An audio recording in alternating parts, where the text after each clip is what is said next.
Hi, my name is Foshee. I'm the Public Relations Manager here at Six Flags Over Georgia. I'm here with my friend Ashlyn, and we're here to debut the all-new Georgia Gold Rusher, the new gold standard of fun. You ready to ride? Absolutely. Let's hit it. This is the 12th roller coaster in the park and the second tallest roller coaster in the park. It features speeds up to 60 miles an hour, a peak height of 144 feet, and it packs a lot of punch. As you can tell, we're about to take this LSM launch system for a new ride here as we get started. Yeah, nice start. Nice and steady start. It is themed after the 19th century gold rush, and it features nice theming that can be featured throughout key areas of the park.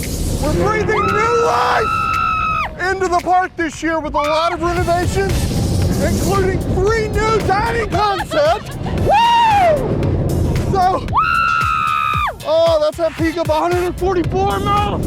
Oh, and that's 60 miles an hour. Oh, and it is tall, it is fast, and it is awesome dynamic water features. It is a great ride, and it can be only experienced here at Six Flags Over Georgia. Each ride is unique, and it is amazing. We can't wait to experience this summer here at Six Flags Over Georgia. Woo! See you soon.